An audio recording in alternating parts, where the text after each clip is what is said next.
Hey everyone, we are going to start talking about domain and range.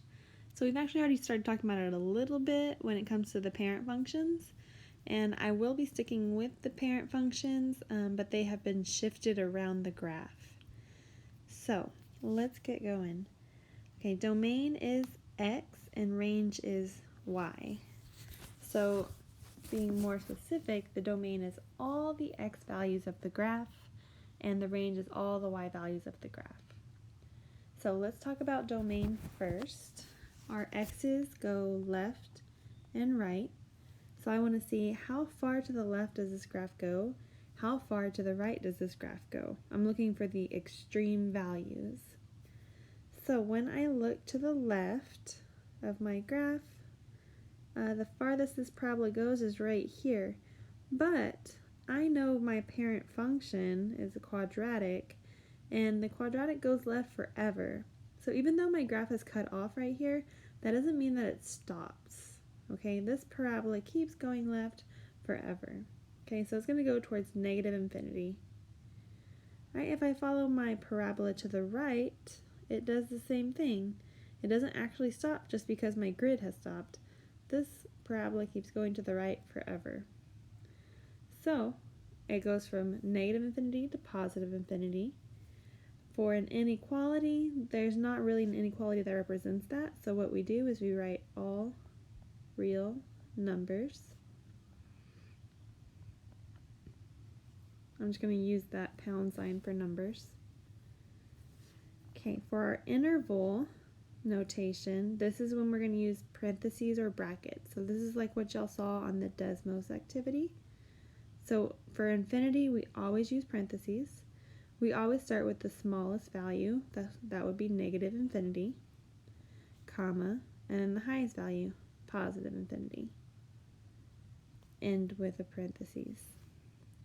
You can find your infinity sign in the insert special characters on your Google Slides. Alright, there's one more way that we can write domain, and that's in set notation. So the only difference between set notation and inequality notation is that we kind of make it fancy. So this is the fancy notation. We start with a curly brace. Then we're going to put x because domain is all the x values. And then we're going to put this line. And we're going to say all real numbers. End curly brace. So we just said basically the same thing that we said for the inequality, we just made it a little fancy. Alright, next up is range. So range is the y values, so we're going to look at how low and how high it goes. We're always going to go in that order, low to high. So when I look at my parabola here, the lowest it goes is down here. I have a minimum value. Let me put a point right there. Okay, that's the lowest it goes, and then it doesn't matter if I'm looking over here to the left or over here to the right. Both of these are going up forever. It doesn't actually stop just because the grid stops. So that goes up to positive infinity. So for my inequality, I'm going to write y is greater than or equal to negative 3. So let me explain this. I have this point down here. The coordinates are 1, negative 3. I don't care that the x value is 1. That makes no difference because I'm talking about range, which is y values. So I just put the y value as negative 3. That is the lowest y value of this entire graph. And then all of the other y values that are on this parabola, they're all greater than negative 3. So I have one point that's equal to negative 3. The rest of those y values are greater than negative 3. For my interval notation, I always start with the lowest, which was negative 3, and I'm going to use a square bracket around negative 3. And then we're going up to positive infinity, and I'm going to use parentheses. So for the negative 3, since on my inequality I said that y was equal to negative 3, I put a square bracket.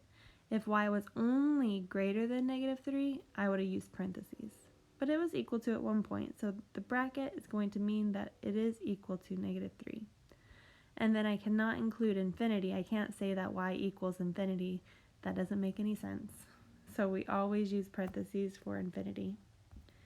All right, let's make it fancy. Curly brace. I use y because range is y. Then that long line. And just rewrite my inequality. Y is greater than or equal to -3. End curly brace.